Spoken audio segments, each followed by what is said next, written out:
ফেডারেশনকে এই academy cup করার জন্য, যারা অত্যন্ত নিরীহ প্রাণী আমাদের বাচ্চারা, শিশু যারা, তাদের একটাই আকাঙ্ক্ষা হয় প্রিমিয়ার লিগ খেলা, নাহলে একাডেমি কাপ। এই যে পলকে আর বাংলাদেশ ফুটবল ফেডারেশনের বর্তমান সভাপতিকে ধন্যবাদ। আপনার সহযোগিতা যে একাডেমি কাপ হতে চলছে আগামী এপ্রিলে, হবিগঞ্জ ফুটবল একাডেমি আপনাকে অন্তত সবার তরফ থেকে আমরা শ্রদ্ধা জানাচ্ছি। আপনার এরকম উদ্যোগ মহান উদ্যোগ। আর পলকে আমি আরও অনেক ধন্যবাদ দিচ্ছি যে একাডেমি কাপ সুন্দর একটা সুস্থভাবে পরিচালনা করার জন্য। আগের থেকেই এদের রেজিস্ট্রেশন ভেরি গুড সাজেশন, মানে খুব ভালো লাগছে এই একাডেমি কাপ। এখান থেকেই যে কয়জন চান্স পাক এরা ন্যাশনাল টিমে খেলবে। এটাই হলো তোমাদের আশা প্রত্যাশা, এখান থেকেই তোমরা খেলতে পারবা।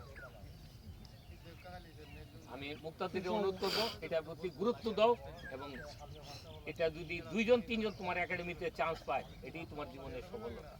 ধন্যবাদ দাদা, আমরা অবশ্যই আপনি আমাদের সাথে আছেন, আর আমরা চেষ্টা করব তাদের যে কয়টা দিন আছে সেই কয়টা দিন প্র্যাকটিস করে তাদেরকে ওই মানে নিয়ে যাব। তো দাদারে ধন্যবাদ জানাই আমাদের জন্য যে লিঙ্কেজ আর যে যোগাযোগ, সেই যোগাযোগটা রাখতেছেন সব জায়গায় সব সময়।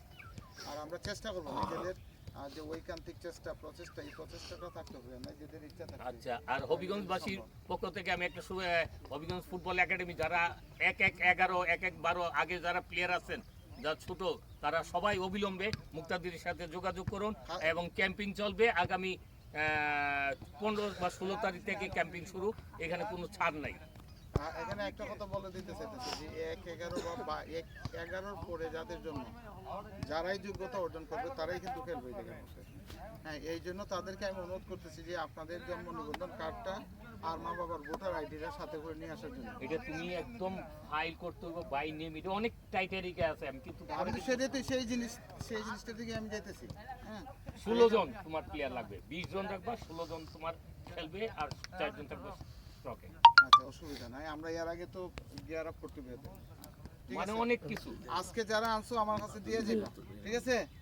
সবাইরে বলতেছি আজকে কি কি নিয়ে আসা লাগবে।